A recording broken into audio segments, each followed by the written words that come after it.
Voting కూడా 57% ఓట్లు వేశారు. మనకు 50% ఓట్లు ఇస్తే ఎక్కువ అనుకుంటాం.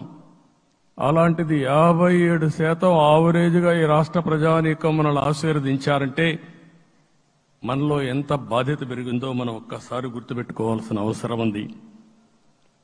జిల్లాల వారీగా పార్లమెంట్ల వారీగా విశ్లేషిస్తే శ్రీకాకుళం క్లీన్ స్వీప్ 7కు 7 గెలిచాం. విజయనగరం అన్నీ గెలిచాం. అరకు 2-3 ఎన్నికల్లో మనం గెలవకుండా ఈసారి ఎన్డీఏ అభ్యర్థులు చూస్తే 7కు 5 గెలిచాం. మన దురదృష్టం పార్లమెంట్ పోయింది. అక్కడి నుంచి వైజాగ్ 7కు 7 గెలిచాం. అనకాపల్లి 7కు 7 గెలిచాం.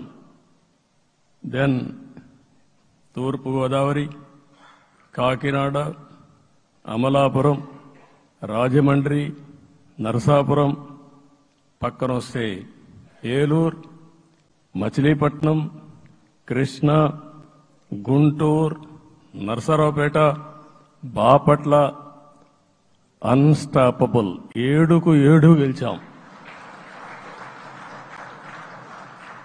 అక్కడి నుంచి నెల్లూరు ఒక్క ఒంగోలులో బ్రేక్ పడింది, ఒక 2 సీట్లు పోయినాయి.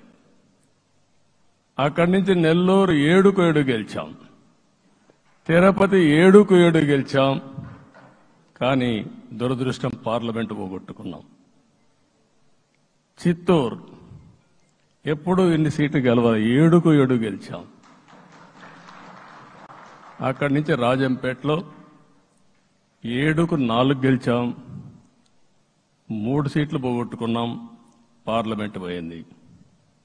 అక్కడి నుంచి మీరు చూస్తే చరిత్రలో ఎప్పుడూ గెలవని విధంగా కడపలో 7కు 5 గెలిచాం మనం. ఆ తర్వాత అనంతపురంకి వస్తే క్లీన్ స్వీప్ 7కు 7 గెలిచాం. హిందూపూర్లో 7కు 7 గెలిచాం. నంద్యాల ఎప్పుడూ ఊహించని విధంగా 7కు 7 గెలిచాం.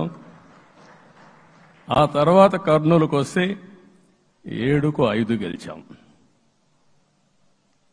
నేను ఈ 11 మందిని కూడా అదే మారిగా జనసేన మిత్రులు పవన్ కళ్యాణ్ గారు 21 సీట్లు తీసుకొని 21 గెలిచాడు.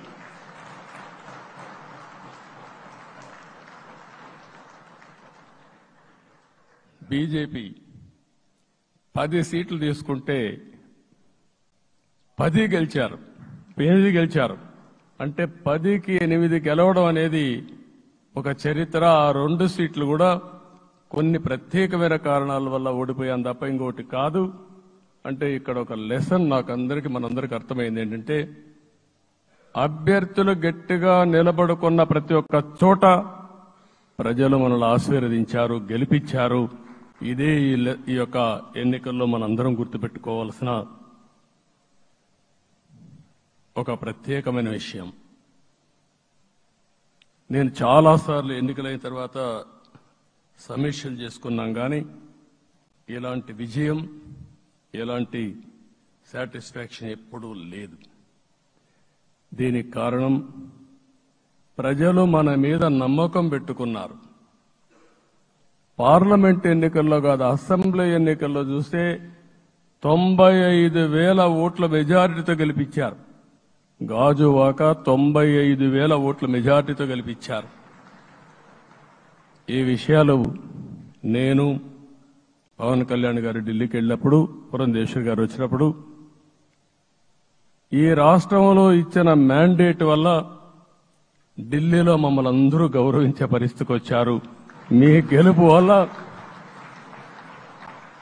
ఈరోజు ఆంధ్రప్రదేశ్ రాష్ట్ర ప్రతిష్ట పెరిగింది, గౌరవం పెరిగింది. మనకు కూడా గౌరవం పెంచుకునే పరిస్థితికి వచ్చాం. అయితే ఇక్కడ ఒక విషయం మనం గుర్తుపెట్టుకోవాల్సింది, ఎంపిక చేసినప్పుడు అన్ని విషయాలు మేము కూలంకుషంగా ఆలోచించాం. ఏ సీటు ఏ అభ్యర్థులు ఏ పార్టీ తీసుకుంటే గెలుస్తారో ఆలోచించాం. ఒకసారి అవి నేను చాలాసార్లు చూసినప్పుడు సీట్ల ఎంపికలో చాలా సమస్యలు వచ్చేటివి. మొట్టమొదటిసారిగా మొన్న ఎంపికల్లో కూడా చిన్న చిన్న సమస్యలు తప్ప ఎక్కడ పెద్ద సమస్యలు రాలేదు.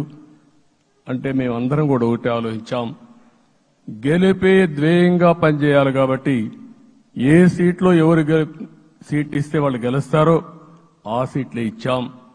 అదే సమయంలో సీట్లు ఇచ్చిన తర్వాత ప్రతి ఒక్కరూ గౌరవించి గెలిపించే బాధ్యతకు వచ్చారు.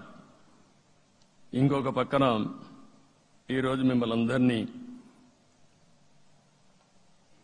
ఇప్పుడే పవన్ కళ్యాణ్ గారు చెప్పినట్టు వారి యొక్క సమయ స్ఫూర్తిని నేను ఎప్పుడూ మర్చిపోలేను.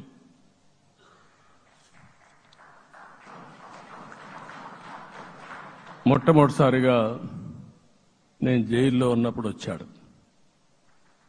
వచ్చినప్పుడు నన్ను పరామర్శించాడు. బయట వచ్చి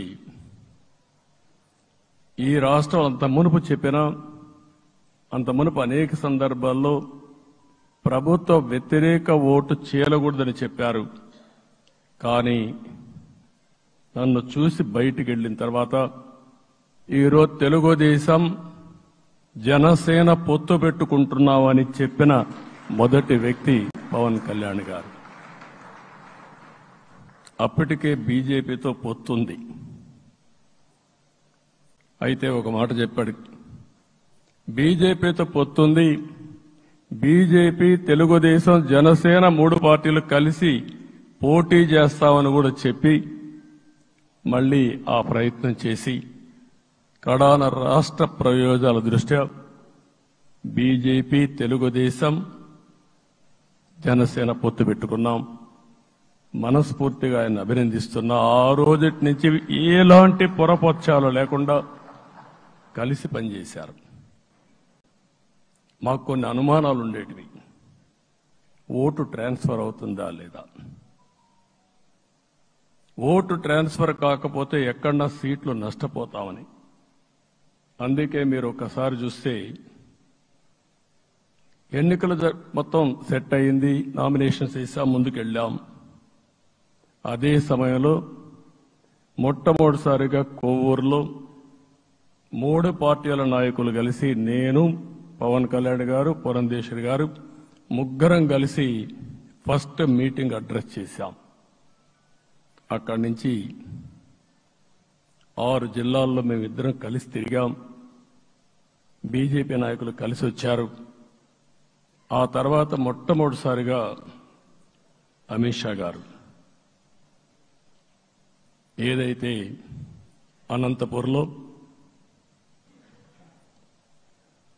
ధర్మవరం కాన్స్టిట్యున్సీకి వచ్చారు. నేను మొన్న నేషనల్ మీటింగ్లో కూడా చెప్పాను.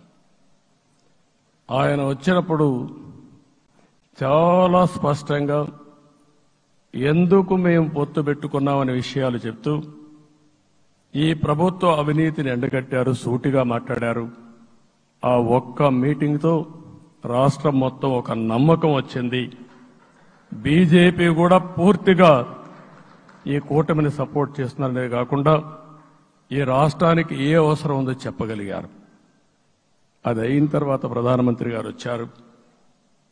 మొట్టమొదటి మీటింగ్ మీరు చూస్తే ఇక్కడనే రాజమండ్రిలో పెట్టారు. రాజమండ్రిలో స్పష్టత ఇచ్చారు, నేను అనకాపల్లిలో స్పష్టత ఇచ్చారు. తర్వాత రాజంపేటలో మాట్లాడుతూ చాలా క్లియర్గా చెప్పారు,